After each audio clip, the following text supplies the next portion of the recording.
Hi, guys. I'm going to stop by and see a friend of mine. Oh, my goodness, that I've known since high school. I can't wait for you guys to meet him. He's wonderful. So, thank you. We will see you soon. I'm going to meet him right now. First of all, thank you so much for doing this. Nah, listen to me. It's cool. It's different. It's different. It's very different for me. And I think because I've known you for so long, and when you guys, catered my wedding, it was awesome.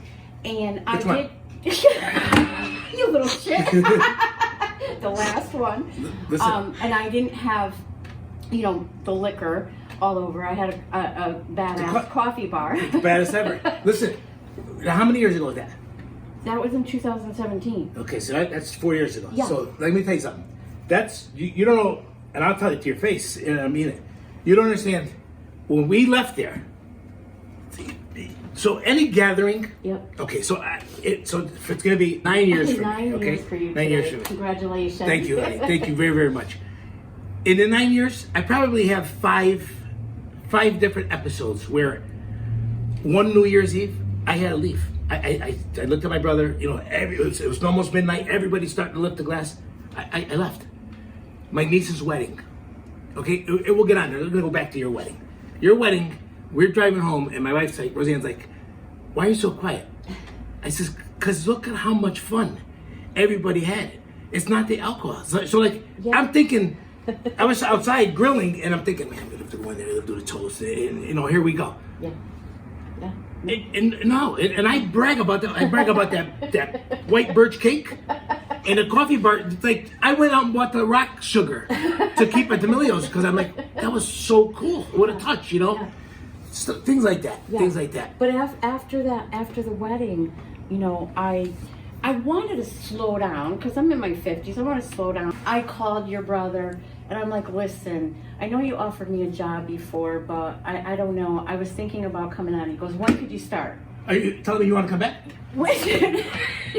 I wish my hips could take it. And I came back here as a sober person. And I didn't know that you were sober. Right. I had no idea. So I'm in AA because that's the way I did it. And you said something to me like I haven't had a drink in, at that time, 6 years or Right. 7 years. And I was like, really? Because I did notice that there was something different, but I don't ask, you Right. know what I mean? And I was so excited for you. And it was funny because when we were talking, you were like, some guy asked me if I was a friend of Bill Bill's. W. I remember Bill that. I W. remember You we're were like, standing at the desk. Yeah, I remember like it was yesterday. You were like, what the hell did that mean? Right. Because you're not in AA and that, and and I say this, I don't, AA, NA, GA, rehabs, whatever, but you didn't do that. Yeah. So Lord. So what happened? What happened to So- you that made you just say, I do not want to, I want to be sober. and live Okay, my life." so I had a very severe motor vehicle accident. Okay. So I'm in Yale, and I won't really get into too deep. I had to go to the bathroom. I had to go to the bathroom in the worst way. And I'm laying in a gurney. I have no idea where I am, why I'm strapped to a gurney. I just know that I have to go to the bathroom. I have to go to the bathroom now. And I'm yelling. Now I broke my jaw. A bunch of things happened to me in the accident. I was in bad shape. Broke my jaw. So my mouth is wired shut. And I'm yelling, excuse me, and laying down, and people are just, it was so busy, and people are just walking by me. I finally was able to, I hooked a girl, a nurse's smock, and she said, honey, you okay? I'm like, no, I'm gonna have an accident. I'm trying to say, I'm gonna have an accident. She says, oh, I read your report, you had a very, very terrible accident.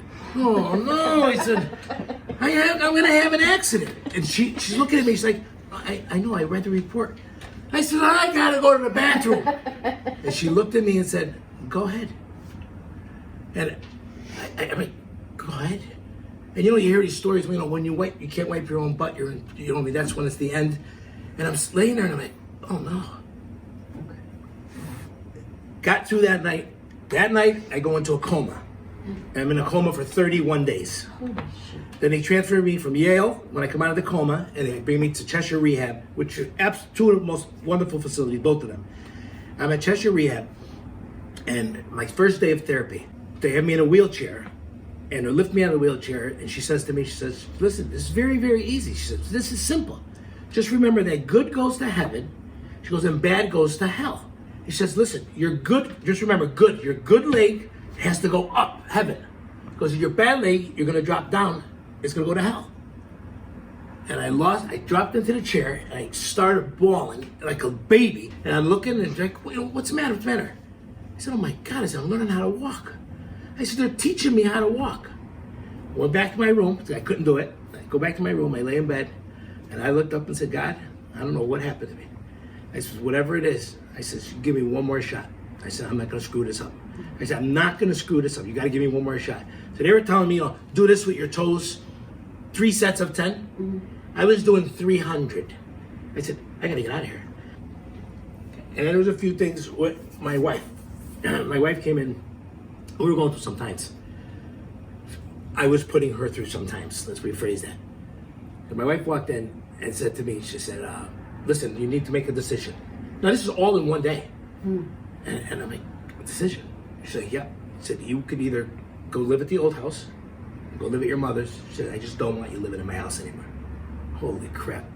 She says those words to me. This fever spikes, something happens to me. They come in and they have to shoot me with this adrenaline. And so my hip is destroyed. So I have a scar that runs from the middle of my hip to the middle of my back. And here I am, legs suspended in the air. They had to come in, they flipped me over, and they're gonna give me the shot of adrenaline. And I'll never forget the doctor saying, says, listen, you're gonna remember this shot forever. And Roseanne's yelling to him, why would you put it in the side with the scar? Put it in the other cheek. And right there it hit me like, she still loves me. She's still caring about me. So she leaves after they get me, settled. She leaves and I says, you gotta come back here. She said, listen, I gotta feed the kids. So Joey had gone back to college, so I gotta feed Michael. I says, listen to me, I need to talk to you. I start calling her at 4 a.m. because I couldn't sleep when I was at Cheshire House. She says, what are you doing? I said, listen, I need to talk to you. She's like, it happened. She had to go back to work because put herself in some serious financial trouble. She comes there at 5:05, 5 after 5, and I'm calling, you on your way? You're on your way at 5 o'clock at night. She walks in the door, I shut the curtain, and I grab my wife by the hand, and I said, listen, Roseanne, I said, I made a decision. She goes, fine, whatever it is. It's like, you don't understand. I said, you have to listen to me. I says, please. I said, don't throw this away. I says, my decision is that I'm gonna make you smile every single day that I'm alive for the rest of my life. I said, that means, yeah, no, look at me. She looked at me, she's like, yeah, right. I said, no, you don't understand. I said, I promise you, and I kept that promise.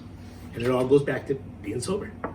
Listen, Laura, drinking, how did I, like, why didn't I go to classes? Why didn't I go to meetings? And I read ball, I got a couple of friends like, you just come, listen to me, you're the mistake. It doesn't happen what you're doing. I said, my bestest friends, my boys, my guys, my crew, I says, their name was alcohol. And they beat the shit out of me and left me on the side of the road, literally to die. I says, I'm gonna go hang around with them again? Laura, I woke up, so basically it was 4 and 6, 10 weeks later, I'm back, right? Mm-hmm. Easter, Good Friday, they let me go home from the convalescent home, the rehab center. I was a mess. I walked, my children were calling me Quasimodo. I walked with a very severe limp. I lost, the good thing came out of it, I lost 126 pounds through my crash diet. Is what I call it, my crash diet. And I came home and every phone call, so Roseanne is back to work, Michael's in high school, Joey's away at Fordham, every phone call. You got the cordless phone next to you, leg up in here. Hello, hi, my name is Margaret. I'm calling from this collection agency. Well, Margaret, I gotta tell you something. I'm on a couch right now and I need to go to the bathroom, but nobody's here to help me go to the bathroom. I said, you really think that I'm worried about what I owe you? And this one girl, Martha, her name was not Margaret, Martha. She said, Mr. D'Amelio, she says, I'm gonna let you go. She says, but I have to call you, I'm just doing my job. I said, I understand that. She goes, please, get better. And she hangs up. Man, 30 days to the day. It was a Monday again. And, oh, Mr. D'Amelio, yeah, how can I help you? This is Martha, do you remember me? And I'm holding the phone, I'm like, Martha, you're kidding me. I said, you didn't understand me. She said, no. I'm just calling to see how you're doing. I said to her, let me tell you something right now, young lady. I says, when I get back up on my feet, and I'm gonna, I says, the first payment towards my fixing things is gonna be to you. And I did it, because the girl was who does that? Yeah. Her job is to collect money, right? And here I am. So here I am in this financial ruins that I put myself in. And why? Why did it happen? It happened because when you're drinking, at the magnitude of my drinking, listen, you're good. I was a good time Charlie. You know, when I think of the nights, the years that I spent here until 5 a.m. with, you know, a handful of very dear friends, my God, nobody called my wife to see how I'm doing. Nobody called. Just drop in and bring me a freaking bottle. I don't know. Like, bring me a bunch of donuts. Like, yeah, I know. Man, you find out who your friends thinking are. It's like, yeah, you find out. It was just because I was Santa Claus, just because I was providing, man, and it was just a party, and you learn. Yeah. But sober, 9 years today later, I don't owe anybody anything of the $258,000 that I was in debt. $258. You know, when the ambulance bill came, my accident happened on the corner of West Main and Highland, and I got this bill for like $2,700. And I'm looking, I called it, I'm like, well, they should have made me walk. It's 100 yards up the street. Like, what do you mean? And the lady's laughing. She's like, I said, I said, no, really? I said, $2,700? It's 200 yards away. I said, how do you justify that? Just being a little bit of a wise ass, but the final outcome, yeah, back on top. My entire family, my brother, my mother, my brothers, my sister, my wife, my children. Last year, you know, I have a little ADD. I jump all over the place. Okay. But you know why? Because it's all good. It is all. Everything I'm saying is all good. Great. It is. Even our worst days sober are better than our days drunk. Laura, honestly, don't you find that? Yes, it's my. Listen, not because you're sitting here. I look forward to my little message every morning, and sometimes it gets to be like 10 o'clock. I mean, she forgot. You know, because sometimes it's 6 a.m. 6 a.m. I wake up like, oh, this girl doesn't sleep anymore. But like if it's like 10 o'clock, I'm like it might be a Saturday, you know. And I'm like, yeah, she forgot me today. And bing, you know, like she heard me, you know. But it's. But I love you, and I love the fact that, you know, we've known each other since the early 40 years, 80s, for God's sake. 40 years. I remember when you bought this place in 1982, the year we graduated. You know, and for a long time, you know, after. I was embarrassed. I put on quite a show a lot of times, you know, and I said before I was leaving to come here, it's like, you know, I get nervous before any little interview that I do, and I couldn't understand why, and I think it's because it's a reminder of where I used to be, and I don't live there anymore, you know? Yeah. And I love my sobriety. I absolutely love it. And who knew? I actually thought that, you know, getting sober or going to meetings was it was a punishment, like, because you couldn't have fun anymore, you know what I mean? And it's so far from the truth. Just the opposite. It's just the opposite. Laura, if it's just, you know how you said you don't live there anymore? Yeah. You know, like, you know, you go back to your old neighborhood and it's dilapidated and stuff. You kind of have to look at it like that. I'll tell you. You know those 5 times that I got the itch. I'm going to call it that. So it's very simple for me because I just look up, say, you know, you're trying to trick me. You know, that's listen. This is what works for me. Yeah, I get that. But I'll tell you, of those 5 times, and this story I'd love to share. I was able to, after 13 years, take my family to Italy. One of our bucket lists, right? Mm-hmm. So we're in Italy, and where do we go? Besides every food establishment, everything that has to do with food for my restaurant. You know, the cheese wheel factory, the balsamic vinegar. We did the Parma prosciutto. We did it was all about food, the trip. Mm-hmm. And we ended up at Antinore Wines, which always was and will always be. It's a huge part of my business because it's just a phenomenal wine. And through the salesman, they hooked up this tour.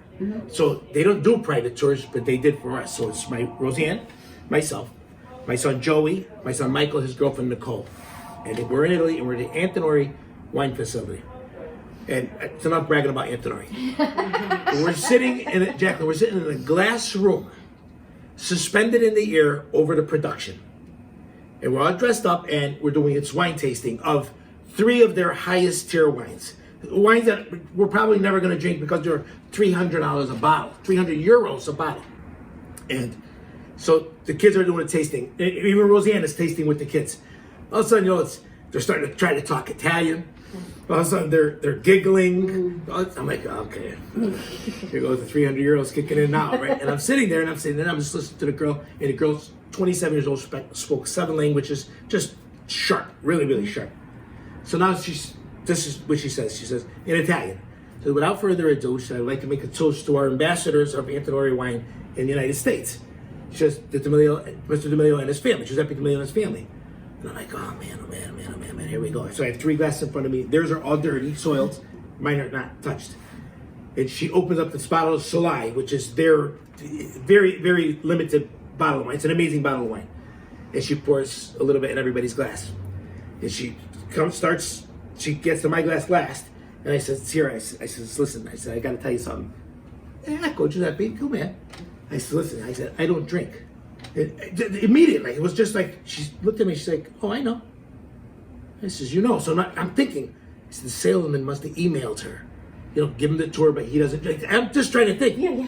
And I looked at her, I said, how do you know? And she says, how do I know? She says, Giuseppe, she said, this is what I do for a living. 6 days a week, every single day, for 8 hours a day. She said, I try to educate people about the quality of our wine. And hopefully they'll go back and use our wine. She says, I'm bragging for Marchesi Antinori. I says, yeah? How's that have anything to do with me not drinking? She said, never, ever, not once in my 7 years working here, has a man of your stature, of your build, of your interest in wine, sit there and not sip the wine. She said, I knew you didn't drink. I says, well, without insulting you, is it okay if I give my portions to the boys?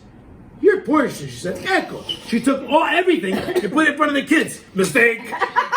Mistake, because they really understood that they're never going to get this wine again. So what happens? They're like, is there any more? We're walking out of the place. I shared this with Lori. And we're walking towards the vineyards to take some pictures. And I says, guys, come here. Rosie's like, what's the matter? I said, come here. And there was a bunch of other American tourists here that we took pictures for them. And my wife's like, what are you doing? Michael's like, what's up? What's the matter? And they got me like this. I said, I need you guys to know that was absolutely the hardest thing that I ever had to do in my life, was not drink that wine with my family. And my sons, they're just, he put me in you're the strongest guy I know, you didn't give, you know what I mean? And you get over it. Just like in one sentence, I went from like stressing to relief. They're proud, man. They're proud. You know what I mean? They get it. Both of the boys' 21st birthday. Here we are, 10, 11 of their boys at the house, girls at the house, and 21 years old, midnight, we're gonna do a shot. And you know what I mean? My son would be the first one to go crack a ginger ale, put it in a shot glass, and I'm like, they get it. They get it. So it's not simple. It's not simple. It just works for me. You know what I mean? As it works for you. And then, Lord, I meet, friends of Bill. We go back to that story. She told you. I'm hosting I'm catering a private party, and the bartender said, come on, get everybody a drink. And I'm like, I'm not, I'm good. And the guy next to me says, oh, you're a friend of Bill. And I'm looking around. There's Vinny, there's Dominic, there's Louis, there's Muriel. Who's Bill? Who's Bill? And he's like, that's good. He goes, that's good. He goes, I'm a friend of Bill, too. And I'm thinking, I went to the host of the party. I'm like, who's Danny? I said, well, who's Bill? That's what are you talking about? He says, the Bill. I said, no, not the Bill. I said, who's Bill? Joe. He says, I don't have one friend named Bill. All right, so I came back to Lori and I'm telling her a story. She's like, and then I learned about Bill. But it's just, Yes, and That's what works, and that's our little code. Yeah, And it was so funny when you said that to me. I love that because you had been sober for so long, and you never heard of them, but you were still doing it your way, and I love that. Laura, I love that. Then the other thing is, like, do you think sometimes it doesn't go through my mind, like Christmas, hosting Christmas this year, it's just us, just Yeah. my family. Yeah, who's And, gonna know? You know, Who's gonna and I know? saw, you Can know, I so I do it brought one some time? Yeah, it goes through my mind still. after great a bottle while. of wine for the kids. Yeah. Kids are old, but they call them kids. And I'm like, you know what? I said, so what's the difference if I have a sip of wine with the kids? And I just do one of these? One of these. So you're We know. doing it again. You try to trick me again. Yeah, it's a test. So this just it works for me. And I love But the that. comparison level, it's that good time is so bad Yeah.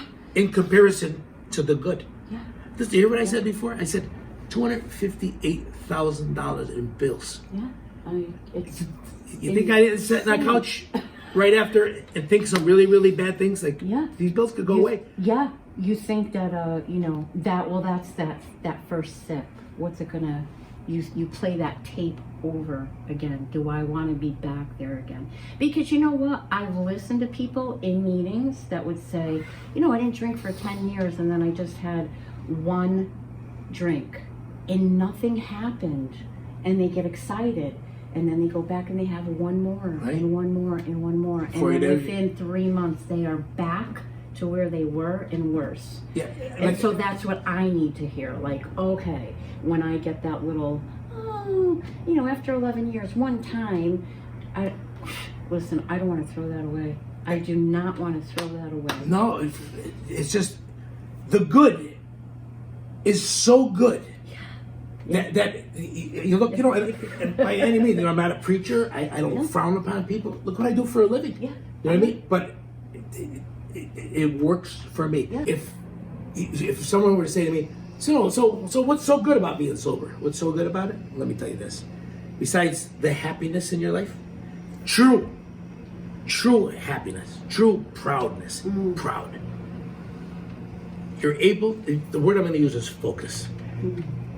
I'll tell you when the last time I put gas in my vehicle, how much I paid for it, where I got it, and when do I think I'm going to need it again. That's focused.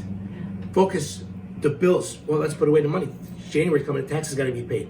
Focused. And the most amazing thing is, you can read people.